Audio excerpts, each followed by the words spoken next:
Assalamualaikum warahmatullahi wabarakatuh. Alhamdulillahilladzi allafa baina qulubina fa asbahna bi ni'matihi ikhwana. Wassalatu wassalamu ala Rasulillah wa ala alihi wa sahbihi wa man walah. Asyhadu an la ilaha illallah wahdahu la syarikalah wa asyhadu anna Muhammadan abduhu wa rasuluhu la nabiyya ba'dah. Amma ba'd. Bapak dan ibu-ibu, saudara-saudari kaum muslimin, hadirin berbahagia dan juga mitra muslim dimanapun berada. Alhamdulillah kita senantiasa bersyukur kehadirat Allah Subhanahu wa taala yang selalu melimpahkan rahmat dan karunia-Nya kepada kita bersama.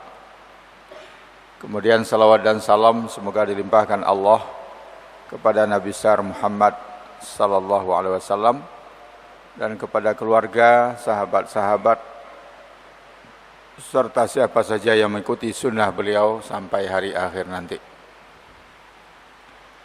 Terima kasih saudara pembawa acara atau moderator. Saya tinggal di Yogyakarta sejak tahun 83. Kalau kelahirannya di Bukit Tinggi, Sumatera Barat. Aktif di Muhammadiyah.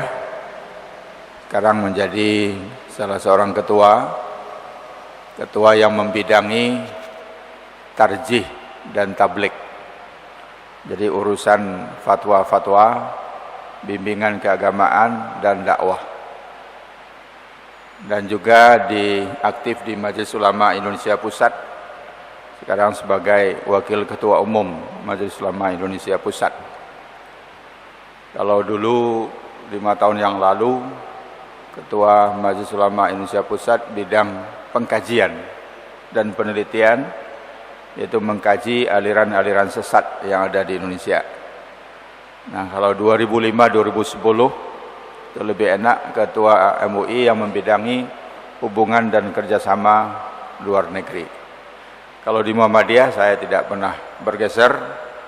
Sejak 2005 kita menjadi ketua yang membidangi tarjih, tajdid dan pemikiran Islam.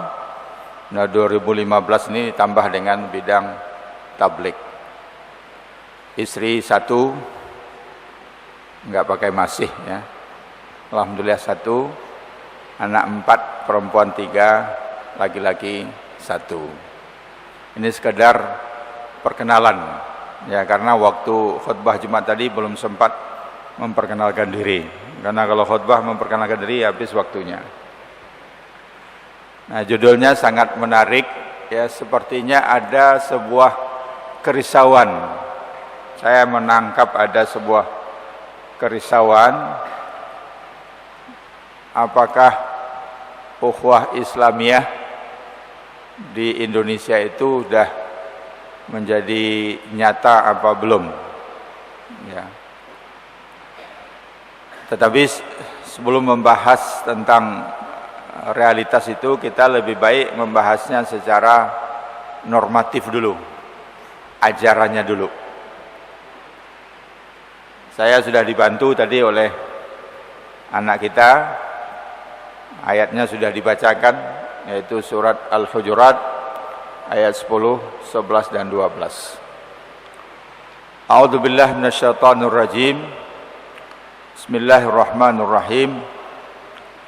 Innamal mu'minuna ikhwatun fa aslihu baina akhawaykum wattaqullaha la'allakum turhamun. Sekarang mari kita lihat dari segi bahasa. Al-Quran tidak menyatakan innamal muslimuna ikhwatun. Enggak. Tapi innamal mu'minuna ikhwatun. Tapi istilah yang kita gunakan ukhuwah Islamiyah. Pertanyaannya, kenapa tidak ukhuwah imaniyah? Ayatnya innamal mu'minuna ikhwatun, bukan innamal muslimuna ikhwatun. Kenapa tidak kita sebut istilahnya ukhuwah imaniyah? Kenapa ukhuwah Islamiyah? Ini sama dengan pertanyaan yang bisa kita ajukan juga kepada Umar bin Khattab. Umar bin Khattab lah yang pertama kali menggunakan istilah Amirul Mukminin. Pertanyaannya, kenapa kok tidak Amirul Muslimin? Nah, kenapa memilih Amirul Mukminin bukan Amirul Muslimin? Karena walaupun semuanya berdasarkan iman, tapi yang bisa kita lihat itu Islamnya. Kita tidak bisa melihat iman seseorang kalau tidak ada Islamnya. Jadi Islam, faktor lahir itulah yang menjadi ukurannya. Kalau kita mengatakan ukhuwah imaniyah, ukurannya apa? Oleh sebab itu, ukurannya harus yang luar, yang resmi, yaitu Islam. Bahwa Islam itu dasarnya iman, iya. Tapi bisa juga orang yang Islam tapi sebenarnya belum iman. Bisa.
Banyak hadis-hadis Nabi yang menjelaskan tentang ukhuwah Islamiyah itu. Ya. Jadi Nabi Muhammad SAW menjelaskan bagaimana seharusnya seorang Muslim bersaudara dengan Muslim yang lain. Misalnya, masalul mu'minina fi tawadihim wa tarahumihim kamasalil jasadil wahid idza ishtaka minhu lahu adwun tada'a lahu sairul jasadi bis-sahri wal huma. Perumpamaan kasih sayang orang-orang yang beriman itu seperti satu batang tubuh. Apabila satu bagian tubuh sakit, yang lain ikut merasa tidak bisa tidur dan demam. Jadi satu batang tubuh ini solidaritasnya sangat tinggi. Mungkin yang luka, kakinya yang luka, matanya solidar, nggak bisa tidur.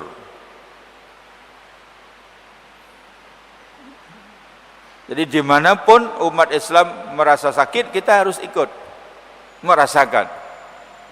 Sekarang umat Islam merasa sakit di Suriah, kita di sini ikut merasa sakit. Umat Islam merasa sakit di Irak, kita di sini juga ikut merasa sakit. Umat Islam merasa sakit di Yaman, kita di sini juga ikut merasa sakit. Bukan mencelanya. Nah, itulah bertengkar terus, ini akibatnya. Bukan begitu. Di bagian manapun anggota tubuh kita sakit, seluruh anggota tubuh harus ikut merasakannya. Itulah persaudaraan Islam. Masalul mu'minina fi tawadihim wa tarahumihim kamasalil jasadil wahid idza ishtaka lahu adwun tada'a lahu sairul jasadi bis-sahri wal huma. Bahkan Nabi dengan menggunakan tubuh juga mengatakan kun kal yadaini wala takun kal udunaini. Jadilah kalian itu seperti dua tangan, jangan seperti dua telinga. Seperti tangan kanan dan tangan kiri saling bekerja sama, berbagi tugas. Bagian kanan, nah, bagian yang enak-enak, makan kanan, terima duit kanan, tanda tangan kanan, salaman kanan, hormat kanan. Kiri, nah, kalau ke belakang kiri yang kerja. Tidak pernah tangan kiri cemburu, iri hati nggak pernah. Mbok saya sekali-sekali, akhirnya sekali-sekali dia yang makan, sekali-sekali dia yang minum. Enggak, tolong menolong. Kalau kanan nggak kuat sendirian, kiri datang bantu bersama-sama. Kun kal yadaini wala takun kal udunaini. Jangan seperti dua telinga, nggak pernah mau ketemu. Telinga kanan pengen ketemu telinga kiri, dikejar telinga kirinya lari. Kiri mau ketemu kanan, dikejar kanannya lari. Jadi tidak pernah bisa ketemu antara kanan dan kiri. Begitu perumpamaan yang diberikan oleh Rasulullah sallallahu alaihi wasallam. Rasulullah juga mengatakan la yu'minu ahadukum hatta yuhibba li akhihi ma yuhibbu li nafsih. Itu minimal. La yu'minu, tidak sempurna iman seseorang kamu. Jadi la di sini bukan la nafyun lil wujud, tapi la nafyun lil kamal. Bukan berarti tidak iman berarti hilang imannya, enggak. La nafyun lil kamal, la yang menafikan kesempurnaan. Bukan la yang menafikan adanya. Jadi tidak sempurna iman salah seorang di antara kamu sampai dia mencintai untuk saudaranya apa yang dia cintai untuk dirinya sendiri. Artinya berbagi. Berbagi. Kalau dia makan, dia ingin saudaranya juga makan. Kalau dia bisa hidup senang, dia ingin saudaranya juga bisa hidup senang. Kalau dia mendapatkan nikmat, dia ingin saudaranya juga mendapatkan nikmat. Kalau makanan itu cuma sepiring, dia bersedia membagi duanya, separuh-separuh. Itulah minimalnya seorang mukmin. Kenapa disebut minimal? Karena ada yang lebih daripada itu, yang diabadikan oleh Al-Quran tentang perilaku para sahabat.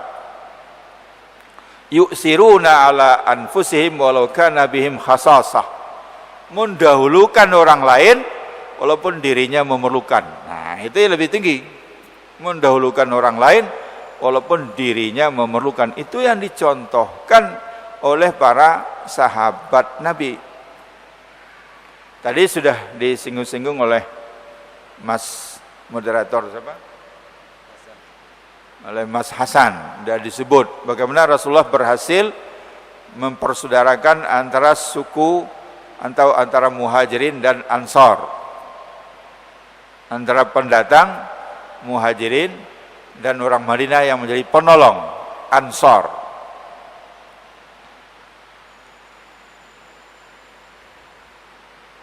Mau berbagi, bahkan mau mendahulukan.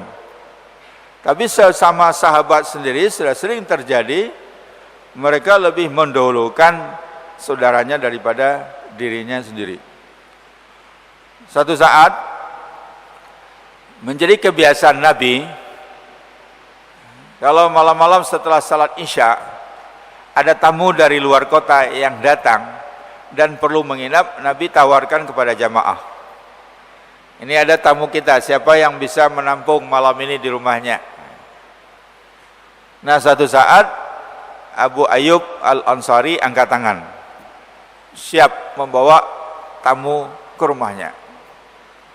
Nah, jelas kalau dari maghrib sampai isya di rumah belum makan malam. Kayak sekarang ini kan belum pada makan malam.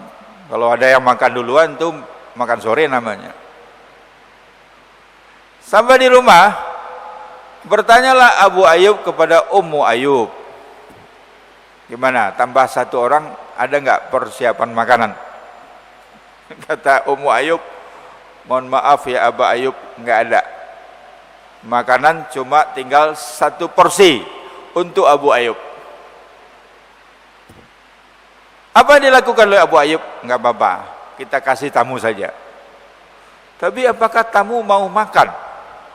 Tamu disuruh makan, tuan rumahnya cuma melihat saja. Mohon maaf ya, makanan cuma 1 piring untuk tamu sajalah, saya biar nahan lapar. Ya, tamunya nggak enak makan. Oleh sebab itu harus ada trik-triknya.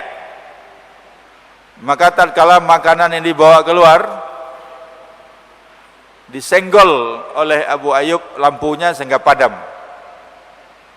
Kemudian dia mengatakan, maaf, kita terpaksa makan gelap-gelap, enggak apa-apa. Nah, ditaruhlah yang ada isinya untuk tamunya, ambil lagi 1 lagi yang enggak ada isinya untuk Abu Ayyub. Tamunya tidak tahu kalau Abu Ayyub cuma pura-pura makan. Itu yu'siruna ala anfusihim walau kana bihim khasasah.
Nah sekarang bagaimana cara mewujudkan ukhuwah Islamiyah itu?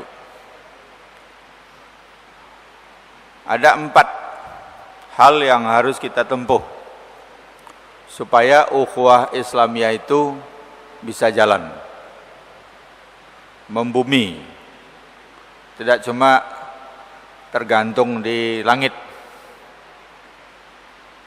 Karena ukhuwah Islamiyah itu indah dibicarakan, tapi sulit dilaksanakan.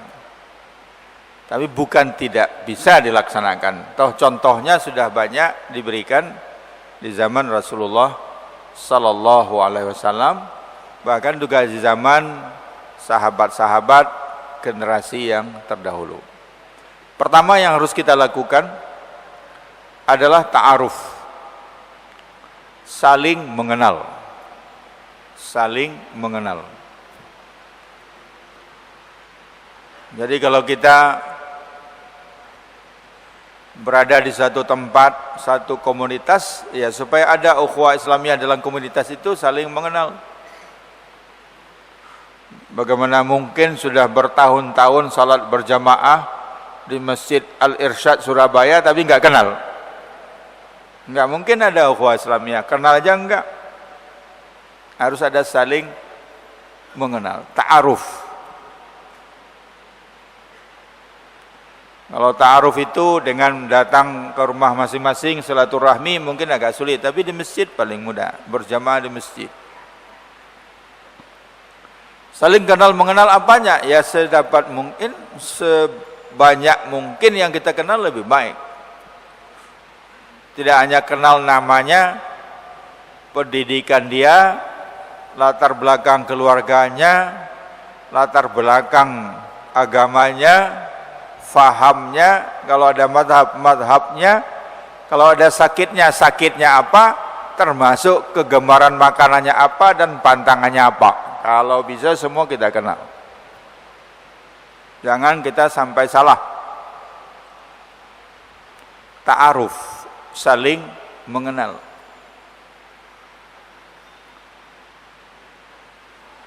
Teman kita ini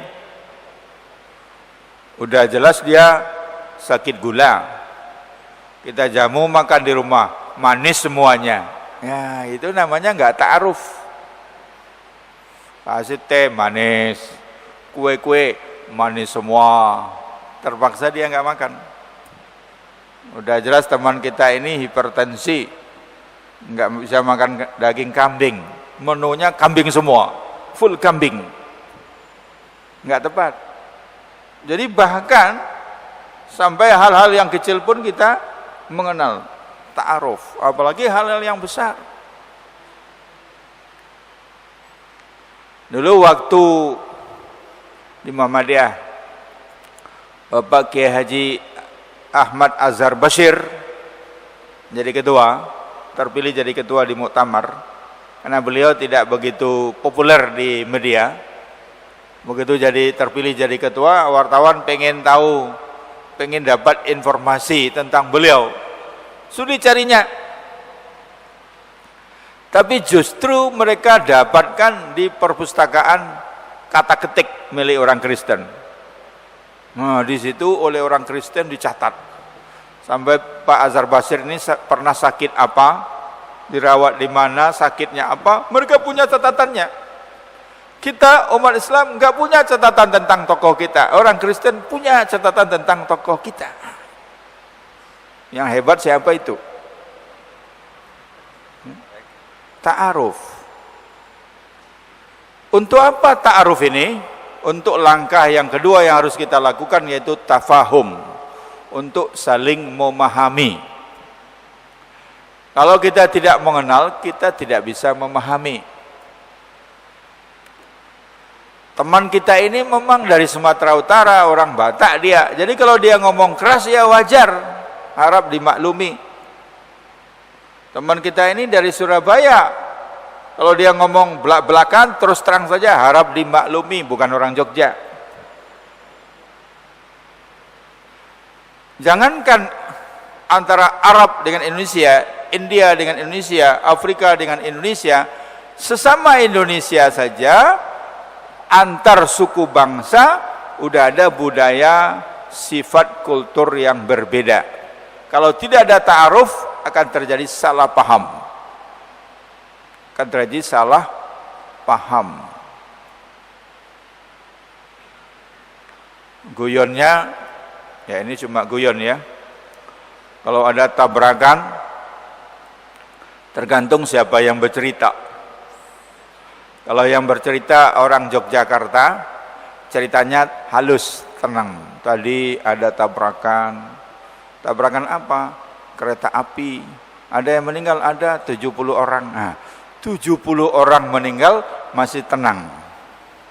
Tapi kalau cerita orang Medan, tadi ada tabrakan. Ada yang meninggal, cuma luka aja. Luka saja kayak sudah banyak yang meninggal. Kalau di Jogja, kereta api tabrakan, meninggal 70, ceritanya masih lembut. Ada tabrakan kereta api, ada yang meninggal, ada 70 orang. Kalau orang Medan, motor aja tabrakan, par. Ada yang meninggal? Enggak, cuma luka dikit. Harap maklum. Apalagi orang Palu, itu lebih kuat lagi. Bertahun-tahun di Palu enggak sakit. Kita di Palu dikit aja sakit, dia bertahun-tahun di Palu enggak sakit-sakit dia. Tafahum. Saya lama di Yogyakarta. Udah 32 tahun. Di kampung halaman saya di Bukit Tinggi cuma 16 tahun. Ketika di Padang, kami di Padang itu kalau menghormati orang mengangkat kepala. Pak. Kalau di Jogja menghormati orang dengan menganggukkan kepala. Pak. Sekarang saya kalau pulang ke Padang sudah sulit mengangkat kepala saya. Karena sudah 32 tahun begini. Enggak. Sampai di sana? Sama-sama menghormat, tapi yang satu ke atas, satu ke bawah. Sama-sama menghormat.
Assalamualaikum warahmatullahi wabarakatuh.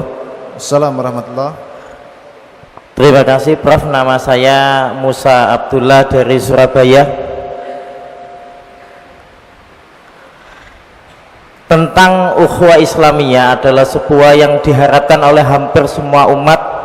Bahkan Rasulullah SAW pun pernah minta kepada Allah dalam doanya agar ukhuwah Islamiyah itu terjadi di kalangan umat Islam.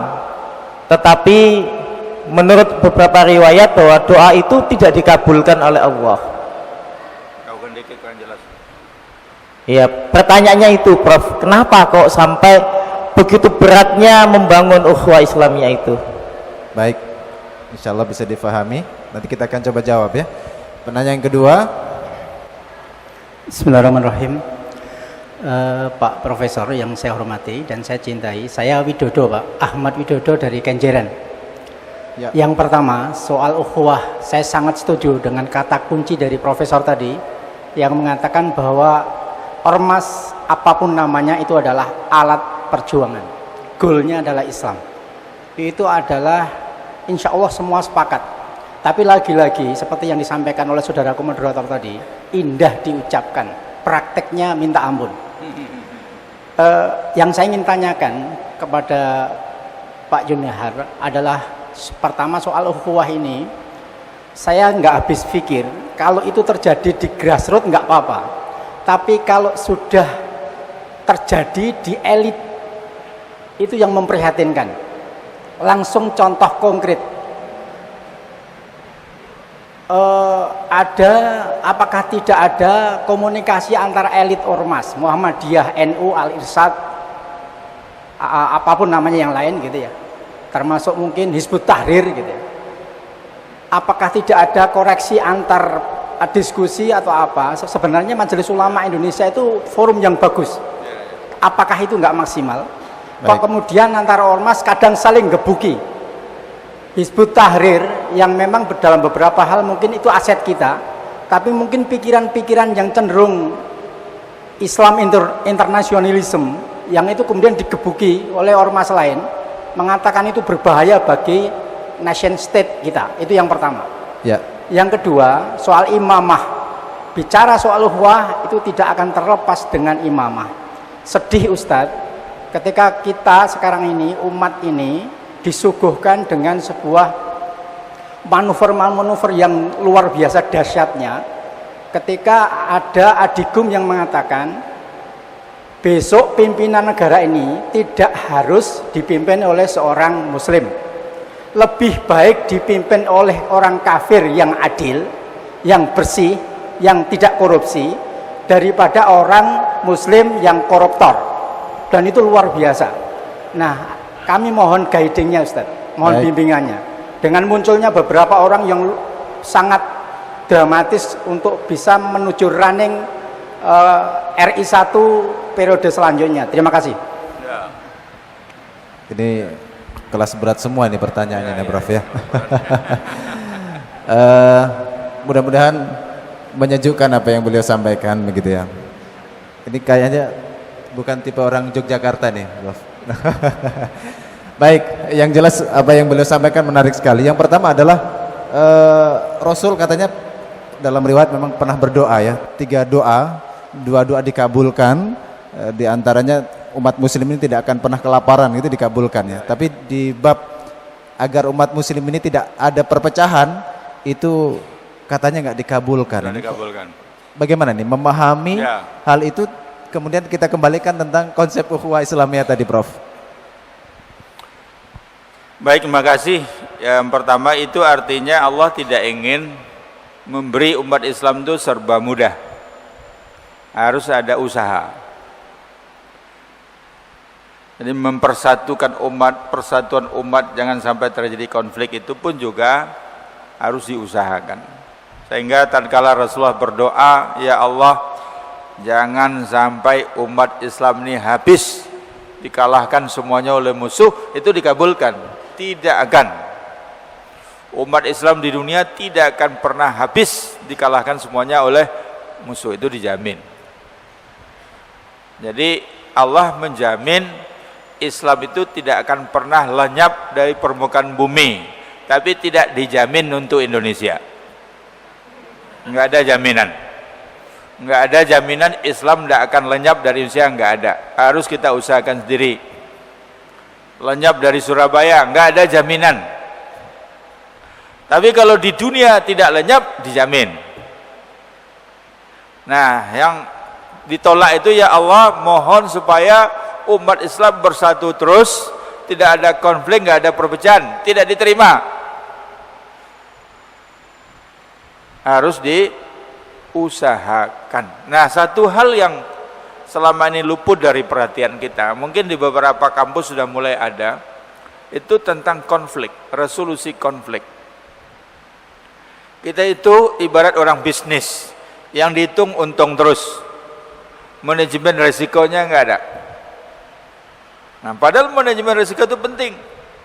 Wah, saya buka usaha travel haji umroh, kalau orang 3.000, saya 2.000 bisa. Hitung-hitungannya sudah masuk nih, 2.000 udah untung walaupun dikit. Nah, dia tidak memperhitungkan risiko. Bagaimana kalau ada risiko satu saat untung yang sedikit itu tidak bisa nutupi kerugiannya. Jadi dalam bisnis apapun sekarang selalu ada manajemen risiko. Di perbankan saja itu menjadi satu mata pelajaran sendiri. Jadi orang mau jadi direktur bank itu harus di training dulu tentang manajemen risiko. Nah, di dunia Islam, di masyarakat Islam, kita seperti mengabaikan itu. Seolah-olah yang kita rencanakan seolah-olah semua berjalan dengan baik. Ini kita orang beriman semua, orang Islam semua, baik semua. Nah, ini tidak dipersiapkan. Nah, itu yang kurang. Jadi konflik takmir masjid saja itu terjadi. Di satu kota yang saya kunjungi, sekarang pengurus masjidnya diambil alih dulu oleh Kementerian Agama. Kenapa? Karena dua kelompok di masjid itu tidak bersatu. Ngurus masjid saja bisa konflik loh. Di Amerika konflik antar jamaah terjadi gara-gara garis saf. Karpetnya boleh dikasih garis apa enggak? Yang satu mengatakan boleh dikasih garis untuk meluruskan saf. Yang satu lagi mengatakan tidak boleh, itu bid'ah karena zaman Nabi enggak ada garis-garis. Akhirnya voting, maka kalahlah yang pakai garis. Akhirnya semua jamaah yang pakai garis keluar dari masjid itu, bikin masjid satu lagi pakai garis. Karena kita tidak menyiapkan bagaimana kalau terjadi perbedaan pendapat, gimana cara menyelesaikannya, dan bagaimana harusnya sikap kita. Nah, jadi sebaiknya memang ormas Islam, partai politik apalagi, bahkan sampai pengurus masjid pun harus mempersiapkan diri bagaimana menyelesaikan kalau terjadi konflik. Nah, jadi hikmah dari doa itu ditolak adalah supaya kita sendiri yang betul-betul berusaha menjaga persatuan umat. Nah, yang kedua tentang ukhuwah tadi ya.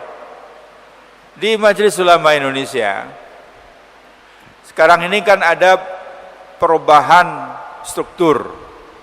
Yang kalau dulu namanya Dewan Penasihat, sekarang menjadi Dewan Pertimbangan.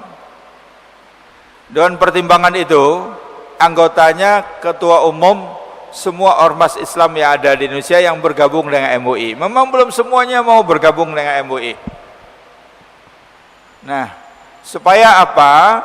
Supaya selalu ada forumnya untuk membicarakan, untuk silaturahim. Jadi pertemuannya sejak Munas di Surabaya dulu sampai sekarang itu rutin sekali sebulan. Ya, sekali sebulan, lalu menyusun konsep. Salah satu konsep yang sudah disetujui adalah etika ukhuwah Islamiyah.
Wabarakatuh.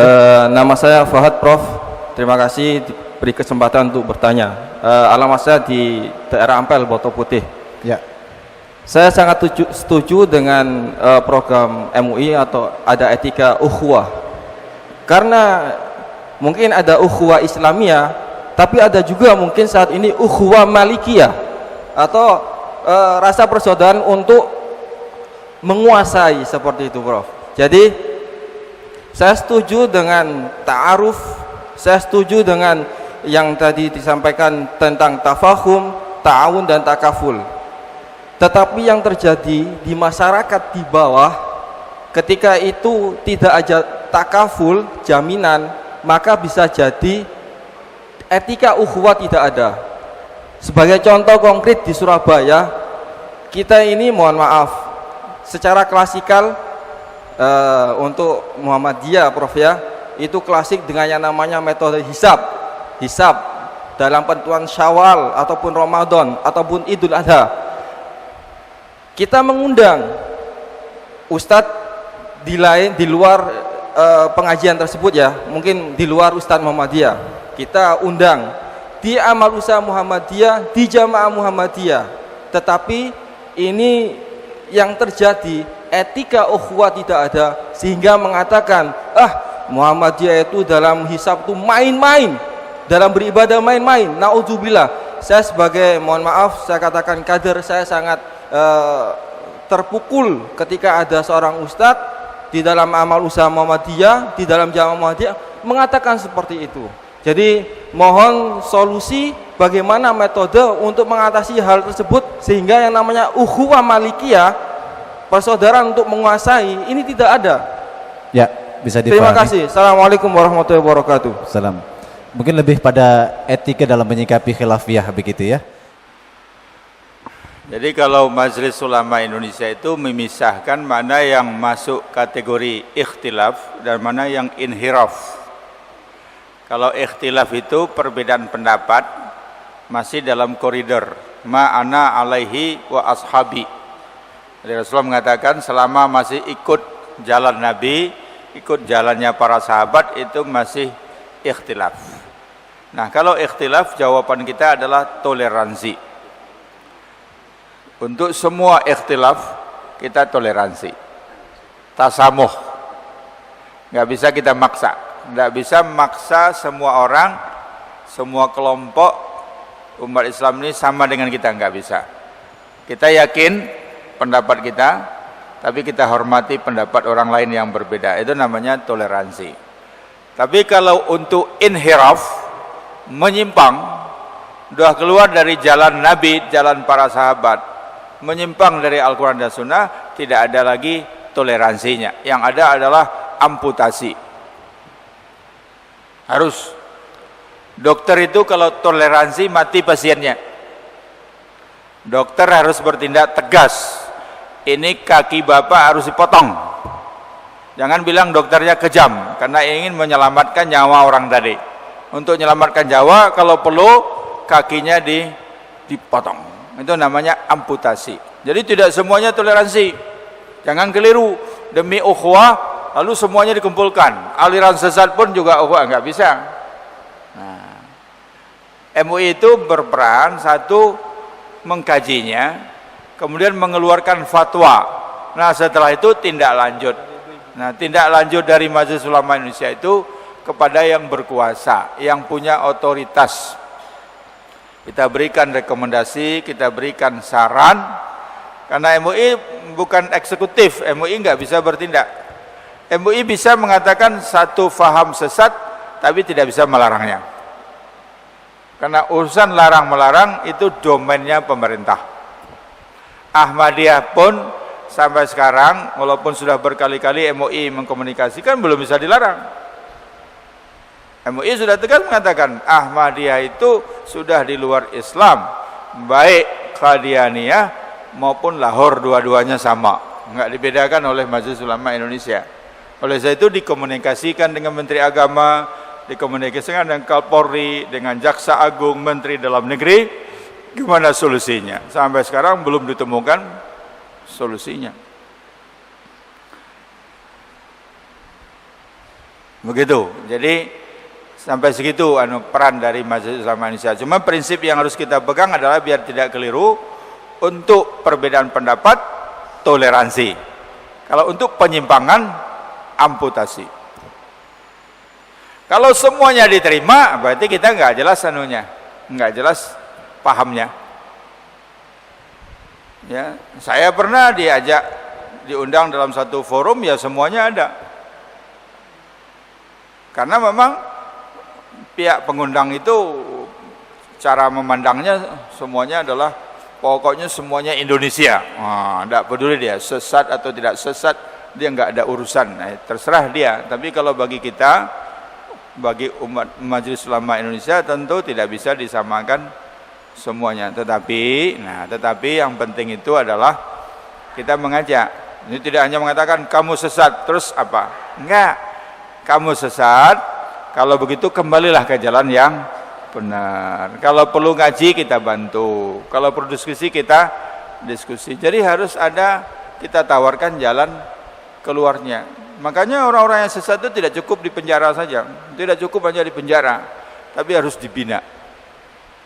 Seperti di Malaysia. Malaysia itu kalau ada aliran yang sesat, tokohnya ditangkap, di penjara, di tahanan, didatangkan ulama-ulama untuk berdiskusi, menyadarkan dia.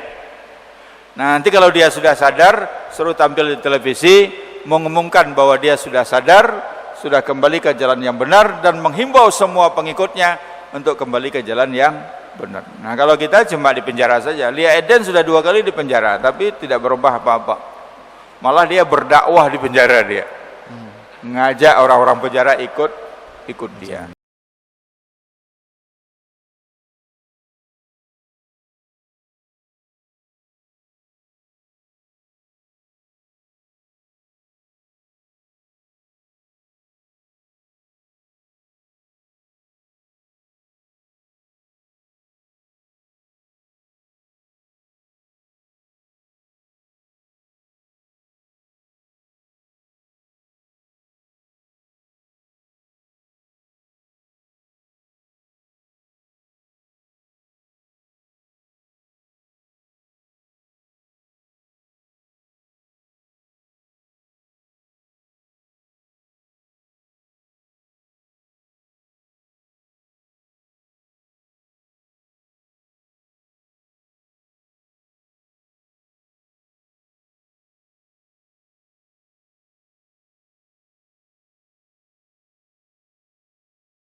Ini sebagai ilustrasi mungkin Ustadz ya, mungkin kalau namanya Nanang Ustadz ya.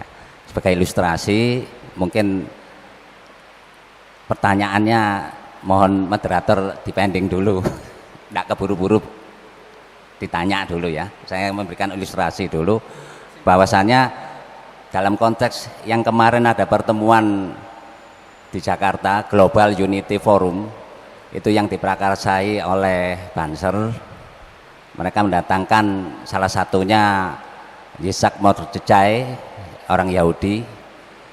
Itu mereka memberikan spirit bahwa kebersamaan itu seperti ini. Dia mengingat bahwa yang didengungkan melalui Islam Nusantara mereka bisa bicara masalah kesatuan yang harmonis di Indonesia, tapi mereka kan tidak bisa memberikan rasa aman dan harmonis di Palestina. Kita masih ingat bahwasannya ini sedikit lagi ya flashback, bahwa kesatuan umat Islam ini kan masih dipertanyakan, bahwa dalam konteks mereka, iya, ya itu tadi ada perasaan takut mati dan takut miskin. Di sini dalam ukhuwah tersebut ini kuat sekali masalah ini, sampai-sampai rasa kebersamaan, rasa cintanya terhadap sesamanya itu, seperti kalau kasusnya Sriono itu dianiaya, itu umat Islam kurang sekali gregetnya, Ustaz. Ya, ini kan jadi pertanyaan kita semua, bahwa mereka menganiaya Sriono itu bukan sekedar tugas negara, tapi dalam hati kecilnya orang kafir yang kebetulan duduk di institusi Densus ini kebanyakan mereka orang kafir ini perasaannya perang salib, perang agama di sini. Nah, ini mohon penetralisir dari Ustadz Yunahar. Terima kasih, Ustadz. Jadi yang harus dirubah itu adalah cara berpikir kita. Cara berpikir kita yang keliru itu adalah kalau ukhuwah Islamiyah nggak boleh berbeda, itu yang keliru. Ukhuwah Islamiyah itu tidak berarti melebur semua organisasi, enggak. Ukhuwah Islam itu bukan berarti Muhammadiyah bubar, NU bubar, Irsyad bubar, semua satu, enggak ada begitu. Itu diakui oleh Al-Quran. Ya ayuhan nasu inna khalaqnakum min dzakarin wa untha wa ja'alnakum syu'uban wa qabaila lita'arafu. Yang penting inna akramakum indallahi atqakum. Rasulullah mengakui eksistensi muhajirin, mengakui ansar, sesama ansar mengakui aus, mengakui kharat, sesama aus mengakui kabilah A, kabilah B, kabilah C, sesama muhajirin kabilah A, kabilah B. Kenapa semua tidak dihapus saja oleh Rasulullah menjadi Islam saja? Enggak, karena itu primordialisme yang boleh, asal penutupnya inna akramakum indallahi atqakum. Kemuliaan tidak ditentukan oleh nama ormasnya, oleh kabilahnya, bangsanya, tapi ketakwaannya kepada Allah Subhanahu wa ta'ala. Jadi tidak perlu. Satu. Yang kedua, ukhuwah Islamiyah tidak berarti khilafiyah masalah furu' habis, enggak bisa. Tidak akan bisa. Kecuali kalau Nabi dihidupkan lagi, diulang lagi dari awal mungkin bisa. Tapi kalau sekarang sudah tidak bisa. Jangankan sekarang, Nabi saja masih hidup sudah muncul khilafiyah itu. La tusallul asra illa fi Bani Quraizah, kata Nabi. Berangkat sekarang juga ke perkampungan Bani Quraizah Yahudi karena mereka telah berkhianat dalam perang Ahzab. Jangan salat asar kecuali di Bani Quraizah. Di tengah jalan datang waktu asar. Sebagian sahabat mengatakan, nah waktu asar datang, kita salat asar dulu. Sebaik-baik salat di awal waktu. Tapi yang lain mengatakan, kan Rasulullah sudah bersabda, jangan salat asar kecuali di Bani Quraizah. Bani Quraizah masih jauh. Kalau kita salat asar di sana sudah malam, tidak peduli malam. Yang penting Rasulullah mengatakan salat asar di Bani Quraizah. Coba, sama-sama sahabat, sama-sama orang Arab, dengar sendiri, nggak usah pakai sanad, berbeda memahaminya. Tapi mereka sepakat untuk berbeda pendapat. Nah, itu yang penting, agreement for disagreement. Sepakat untuk berbeda pendapat. Yang mau sholat, silakan sholat, kami tunggu. Nah, yang lain sholatnya di Bani Quraizah, walaupun sampai di Bani Quraizah sudah isya, nggak peduli dia sholat asar aja, habis itu baru maghrib dan isya. Besok tanya sama Rasulullah, setelah selesai tugas, tanya sama Rasulullah, ya Rasulullah, siapa yang benar itu? Siapa yang benar?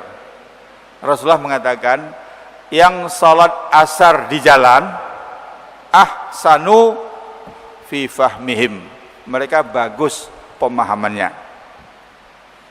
Nah, berarti yang dimaksud oleh Rasulullah itu tidak harfiah, harus salat asar di Bani Quraizah, tapi cepat berangkat, kalau bisa asar dah nyampe, kan gitu. wah yang sholat asar di Bani Quraizah udah mulai ketar-ketir nih, berarti kita salah. Tapi ternyata Rasulullah bijaksana. Yang sholat asar di Bani Quraizah ahsanu fi ta'atihim, mereka bagus juga dalam patuhnya. Yang satu bagus fahamnya, yang satu bagus patuhnya. Maunya kita jamaah Masjid Al-Irsyad bagus dua-duanya, pahamnya juga bagus, patuhnya juga bagus. Jadi nggak mungkin. Nah kalau begitu umat kita saja yang dididik. Ini ada perbedaan pendapat dalam metode menentukan awal bulan. Sedapat mungkin perbedaan pendapat ini diselesaikan sehingga ditemukan sebuah kriteria penentuan awal bulan yang bisa diterima oleh semua. Itu tujuan kita. Kalau itu belum tercapai, mari kita toleransi dalam masalah ini. Nah, kan selesai. Apa susahnya? Apa sulitnya? Kalau mau dipersulit, apa saja bisa dipersulit. Jadi nggak ada masalah. Kalau mau debat, bisa nggak selesai. Ahlu ru'yah mau debat dengan ahlu hisab, bisa. Mau debat ilmiah bisa, debat kusir juga bisa. Tapi kan apa gunanya? Sehingga usahakan terus menerus ketemu pendekatannya ilmiah, pendekatan akademik, pendekatan ilmiah. Cari metode yang sama, jangankan menyatukan Indonesia, kalau bisa menyatukan dunia Islam, semuanya sama. Itu cita-cita kita. Tapi sementara itu belum ada, seperti tadi, kalau masih khilafiyah, toleransi, saling memaafkan. Kalau menyimpang, sudah baru amputasi.